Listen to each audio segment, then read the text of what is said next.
Hello friends, welcome to Cyber Codex. இந்த வீடியோவில் நம்ம என்ன பார்க்க போகிறோம் அப்படின்னா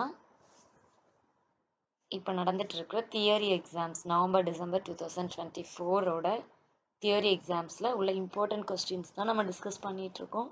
ஸோ டே பை டே நம்ம அப்டேட்ஸ் போட்டுட்ருக்குறோம். இப்போ நம்ம என்ன பண்ண போகிறோம் அப்படின்னா 6th அன்னைக்கு நடக்க போகிற எக்ஸாம் CCS 332 ஆப் டெவலப்மெண்ட் பற்றி தான் நம்ம பேச போகிறோம். இதில் உள்ள என்னென்ன இம்பார்ட்டன்ட் கொஸ்டின்ஸ் இருக்குது, வித் சிலபஸ் வச்சு நம்ம எப்படிலாம் படிக்கலாம், ஸோ இந்த மாதிரிலாம் நம்ம படித்தா ஈஸியாக மார்க்ஸ் ஸ்கோர் பண்ணலாம் அப்படின்னு சொல்லி தான் பார்க்க போகிறோம்.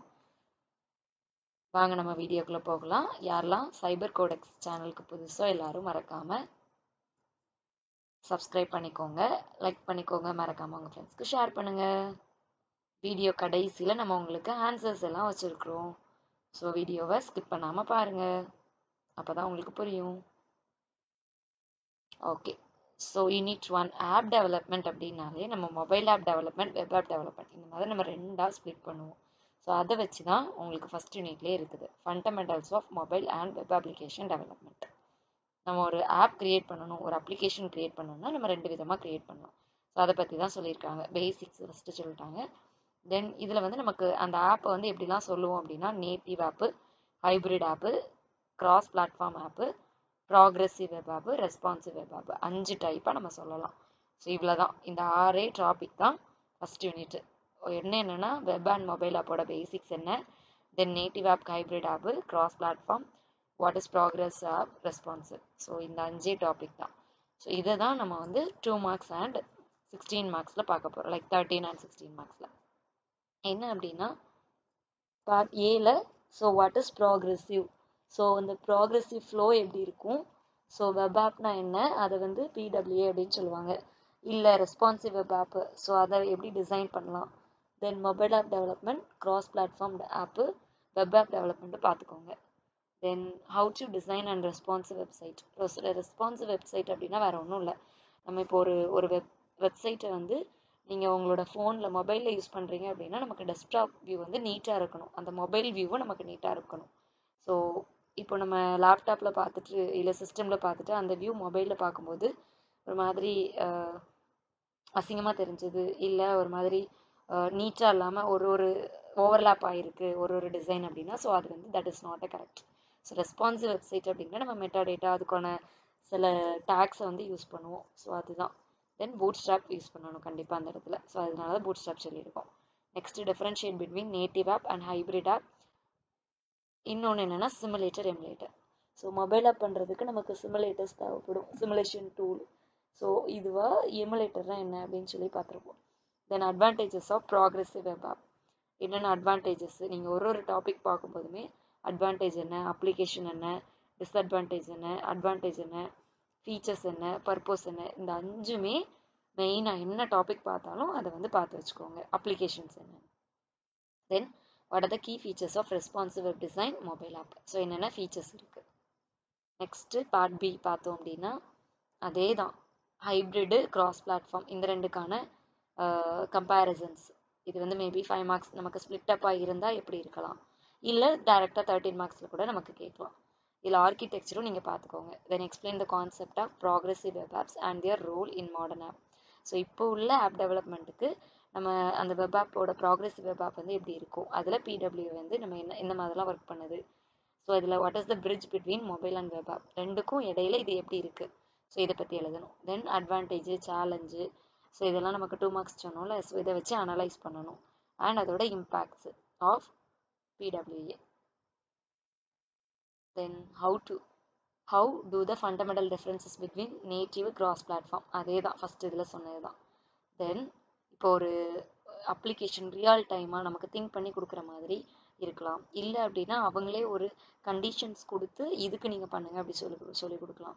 ஸோ அது என்னவெல்லாம் இருக்கலாம்னா create a web application for retail shopping, hospital management, library management.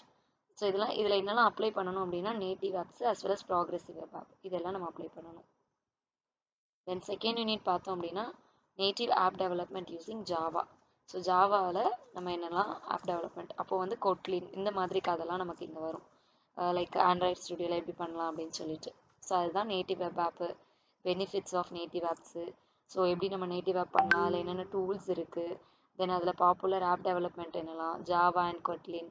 So இதில் வந்து ஜாமரின் கதெல்லாம் வரும். ஜாமரின் வந்து நம்ம விஷுவல் ஸ்டுடியோவில் பண்ணுவோம். ஸோ அது வந்து நமக்கு 3rd யூனிட்லேயோ 4th யூனிட்லேயோ இருக்கும். ஸோ அது வரும்போது பார்க்கலாம். ஸோ இதை வச்சு நம்ம என்னெல்லாம் இருக்கோம் அப்படின்னா, டிஃபைன் நேட்டிவ் ஆப்பு, ரியாக்ட்னா என்ன, ஜேஎக்ஸ்எக்ஸ்னா என்ன, ஜேஎஸ்எக்ஸ் அப்படிங்கும்போது அதில் ரூல்ஸ் உண்டு, அப்புறம் அதோட யூசஸ் என்ன, அதோட அப்ளிகேஷன்ஸு, பர்பஸஸ், அதோட கீ ஃபீச்சர்ஸு, அதே மாதிரி ஸ்விஃப்ட். இது எல்லாத்துக்கும் நீங்கள் இப்போ சொன்ன எல்லா கான்செப்டையும் பார்த்துக்கோங்க. Then popular frameworks for native app development as well as mobile app. So என்னென்ன ஃப்ரேம் ஒர்க்ஸ்லாம் யூஸ் பண்ணலாம், இப்போ பார்த்தோம் அப்படின்னா லாலிபாப்புங்கிறது, இந்த மாதிரி நிறைய இருக்குது. ஸோ இதெல்லாம் யூஸ் பண்ணுவோம். Then what is the role use of Kotlin in Android Studio. So Android டெவலப்மெண்ட்டில் கொட்லின் எப்படி யூஸ் பண்ணுவாங்க, ஜாவாவும் கொட்லினும் யூஸ் பண்ணுவாங்க. ஸோ அதோட rules uses. Then props and constraints, properties and conditions என்னெல்லாம் இருக்கும், அதில் என்னென்ன டூல்ஸ் வந்து நம்ம க்ரியேட் பண்ணுறதுக்கு யூஸ் பண்ணுவோம். ஸோ அதை பார்த்துக்கோங்க. தென் பார்ட் பி பார்த்தோம் அப்படின்னா என்னென்ன scenarios to develop native app, இதில் வந்து என்னென்ன ப்ரிஃபரபிள் ஆப் டைப்ஸ் இருக்குது, then what are the limitations and அதோட டூல்ஸு, அதோட பெனிஃபிட்ஸு, இது வந்து நேட்டிவ் ஆப்க்கு இருக்கும். தென் இதோட ஆர்கிடெக்சர்ஸ் பார்த்துக்கோங்க. Then compare Java and Kotlin, ஜாவாவுக்கும் கொட்லினுக்கும் உள்ள கம்பேர் அண்ட் கான்ட்ராஸ்ட்னு கேட்கலாம், டிஃப்ரென்ஸ் கேட்கலாம், இல்லை அப்படின்னா அதோட ஃப்ரேம் ஒர்க்ஸ் வச்சு கேட்கலாம். Then write short notes and React Native components, அதோட ஸ்டேட்ஸ், அதே மாதிரி properties. Then analyze the trade-offs of using Java versus Kotlin. So இது என்னெல்லாம் இருக்கலாம் ஆண்ட்ராய்ட் டெவலப்மெண்ட்டுக்கு. அதே மாதிரி ஜேஎஸ்எக்ஸோட இம்பார்ட்டன்ஸு, அது என்ன ரூலு, அதோட ஆர்கிடெக்சர் அண்ட் அதோட ஸ்டேட் மேனேஜ்மெண்ட், நம்ம ரியாக்ட் நேட்டிவோட ஸ்டேட் மேனேஜ்மெண்ட்.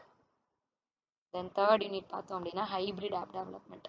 ஹைப்ரிட் ஆப் டெவலப்மெண்ட்டுங்கும் போது தான் இங்கே அயானிக்கு, அப்பாச்சி கார்டோவா, அப்புறம் இதில் நிறைய ஹைப்ரிட் ஆப் வந்து நம்ம என்னென்ன க்ரைட்டீரியாஸ் யூஸ் பண்ணுவோம், என்னென்ன டூல்ஸ் யூஸ் பண்ணுவோம். ஸோ அப்போ அதை வச்சு நம்ம எழுதணும்.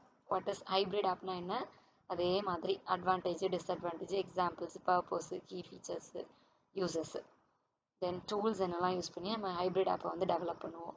ஸோ அதோட கண்டிஷன்ஸ் என்ன இதெல்லாம், அப்புறம் அதோட லிமிட்டேஷன்ஸு, தென் அதோட பெனிஃபிட்ஸு, தென் அப்பாச்சி கார்டோவானா என்ன, ஃப்ளட்டர்னா என்ன, மொபைல் ஆப் டெவலப்மெண்ட் ஐஓஎஸ்க்கு பண்ணுவோம்ல, ஸோ ஃப்ளட்டரு, அயானிக்னா என்ன, then 2 benefits of hybrid apps, so இதோட பர்பஸு, ஏன் இதை நம்ம ஓவர் கம் பண்ணலாம், எப்படி ஓவர் கம் பண்ணலாம், இதெல்லாம்.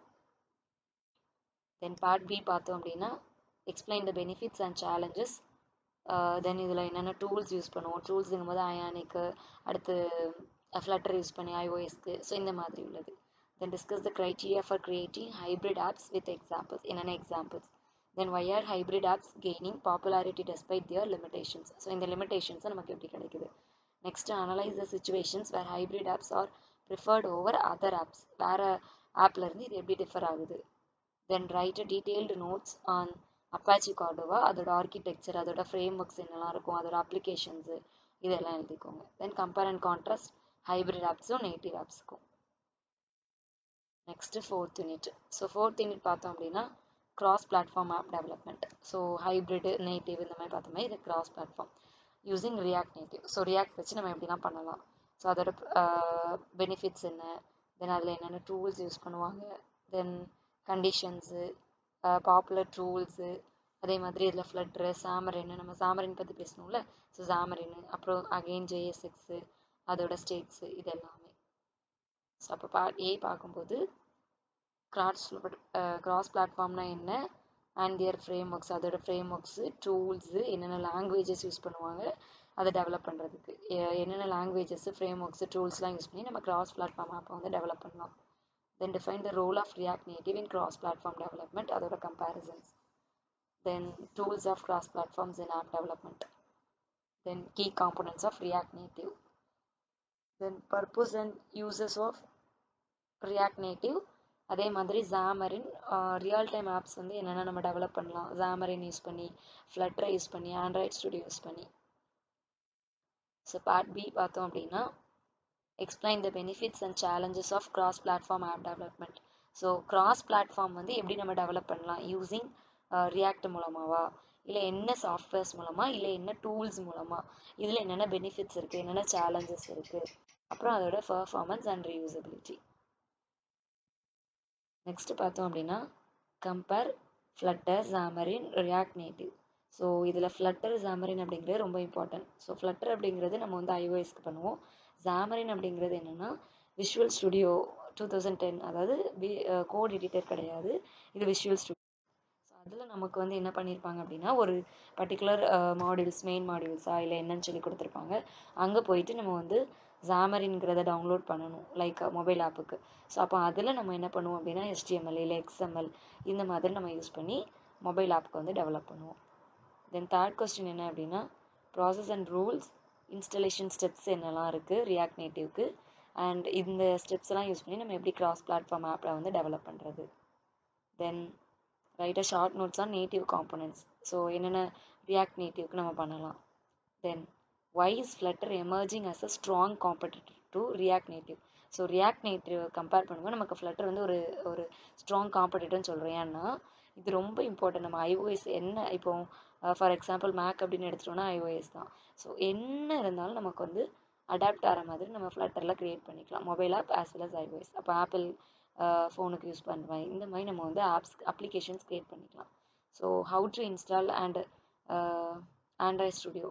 ஃப்ளட்டர் நம்ம எப்படி இன்ஸ்டால் பண்ணலாம், ஆண்ட்ராய்ட் ஸ்டுடியோ எப்படி இன்ஸ்டால் பண்ணலாம், அதே மாதிரி ஜாமரின் எப்படி இன்ஸ்டால் பண்ணலாம். ஸோ இது எல்லாமே நீங்கள் பார்த்துக்கோங்க. நெக்ஸ்ட் 5th யூனிட் பார்த்தோம் அப்படின்னா, non functional characteristics of app frameworks. So non functional characteristics அப்படின்னா என்னென்ன ஆப் இருக்குது ஃப்ரேம்ஒர்க்ஸ்க்கு, பெர்ஃபார்மன்ஸ் எப்படி நம்ம வந்து பில்ட் பண்ணலாம், அடுத்து ஆப் பர்ஃபார்மன்ஸ் என்ன, டீபக்கிங் கேப்பபிலிட்டிஸ் என்ன, ஸோ டைம் டு மார்க்கெட், நம்ம எந்த டைமில் மார்க்கெட்டில் லான்ச் பண்ணணும், இது எல்லாமே இங்கே வந்துடும், லைக் UIUX இது எல்லாமே. ஸோ அப்போ பார்ட் ஏ பார்த்தோம் அப்படின்னா, ஆப் பெர்ஃபார்மன்ஸ்னால் என்ன, KPIs. ஸோ API வேறு KPI வேறு, இது நம்ம நல்லா பார்த்துக்கணும். ஆப்பை வந்து எப்படி அந்த ஆப் குவாலிட்டியை வந்து நம்ம எப்படி KPIs மூலமாக மெஷர் பண்ணலாம். Then significance of debugging capabilities. டீபக்கிங்னா நம்ம எரர் செக் பண்ணுறது எப்படி ஆப் ஃப்ரேம்ஒர்க்ஸில். Then list the key factors affecting UIUX. Then difference, அதோட டிஃப்ரென்ஸ், UIக்கும் UX என்ன டிஃப்ரென்ஸு, அதே மாதிரி மொபைல் ஆங்குலார் UIக்கும் iOS ஆங்குலார் UIக்கும் என்ன வித்தியாசம், ஸோ இதை பார்க்கணும். Then mention 2 popular app frameworks. 2 app frameworks இருக்குது. ஸோ அது என்ன, அதோட advantage, disadvantage, uses, purpose. Then define reusability in the context of app frameworks. So app ஃப்ரேம்ஒர்க்ஸ்க்கு என்னென்ன ரீயூசபிலிட்டி கான்டெக்ஸ்ட் இருக்குது. தென் ஆஸ்பெக்ட்ஸ் ஆஃப் டீபக்கிங்கோட ஆஸ்பெக்ட்ஸ் என்ன, இது எல்லாமே நமக்கு பார்ட் ஏ. பார்ட் பி பார்த்தோம் அப்படின்னா, நிறைய ஆப் ஃப்ரேம்ஒர்க்ஸ் இருக்குது. ஸோ அது என்ன, in terms of build performance and debugging capabilities. இல்லை அப்படின்னா why it is build performance critical in selecting app frameworks, ஏன் இது வந்து கிரிட்டிக்கலாக இருக்குது. Then discuss how UIUX affects the success of mobile and web applications. இதில் இல்லை UIUX ஓட difference, அதோட ரூல்ஸ் எழுதலாம். Then explain the importance of maintainability and time to market in app development. App டெவலப்மெண்ட்டுக்கு எப்படி தான் இருக்கும். Then write short notes on reusability and ease of development. Finally, analyze how debugging capabilities influence the development. So டெவலப்மெண்ட்டுக்கு நமக்கு எப்படி அது இன்ஃப்ளூயன்ஸாக இருக்குது. Next predicted questions வந்து எப்படிலாம் இருக்கலாம் அப்படின்னு சொல்லி போட்டிருக்கிறோம். So explain the role of progressive web apps in bridging the gap between web and mobile. So வெப்புக்கும் மொபைலுக்குள்ள gap. Then compare native, hybrid and cross platform apps with practical examples. அப்போ கண்டிப்பாக ஏதோ ஒரு ரீட்டைல் ஷாப்போ, இல்லை ஒரு லைப்ரரி மேனேஜ்மெண்ட்டோ, இல்லை school management, இல்லை ஏதோ ஒரு CRM, கஸ்டமர் ரிலேஷன்ஷிப் இந்த மாதிரி ஏதோ ஒரு ஒர்க்கை கொடுத்து அதுக்கு நமக்கு வந்து ப்ராக்டிக்கல் எக்ஸாம்பிள்ஸ் யூஸிங் ஹைப்ரிடோ இல்லை கிராஸ் பிளாட்ஃபார்மோ பண்ணுங்க அப்படின்னு சொல்லி கொடுக்கலாம். இல்லை அப்படின்னா அவங்களே ஒரு சினாரியோ கொடுத்து அந்த சினாரியோக்கு நமக்கு பண்ண சொல்லலாம். Then advantage of React Native for cross platform. Then analyze how UIUX and reusability contribute to the success of mobile and web app. So UIUXங்கிறது நமக்கு designing, user interface. So user இன்டர்ஃபேஸுங்கிறது ஈஸியாக நம்ம யூசரை அட்ராக்ட் பண்ணுற விதம். ஸோ அது எப்படி நமக்கு சக்ஸஸாக மொபைல் ஆப்புக்கும் வெப் ஆப்புக்கும் கிராஸ் பிளாட்ஃபார்மில் இருக்குது, இல்லை நம்மளோட மேலே படித்த 5 நேட்டிவ் ஆப்லேயோ இல்லை எந்த ஆப்லலாம் நமக்கு எப்படி இருக்குது அப்படிங்கிறத சொல்லியிருக்கிறோம். ஃபைனலாக evaluate the importance of debugging capabilities in maintaining app performance. So app பர்ஃபார்மன்ஸை நம்ம எப்படி debugging capabilities மூலமாக நம்ம ஃபைண்ட் அவுட் பண்ணலாம், இது எல்லாமே இருக்குது. ஓகே ஃப்ரெண்ட்ஸ், இந்த வீடியோ உங்களுக்கு எவ்வளோ பிடிச்சிருந்தது அப்படிங்கிறத கமெண்ட் செக்ஷனில் சொல்லுங்கள். அண்ட் நெக்ஸ்ட் வீடியோவில் நம்ம இதோட ஆன்சர்ஸ் எல்லாமே பார்க்கலாம். ஓகே ஃப்ரெண்ட்ஸ், பாய் பாய்.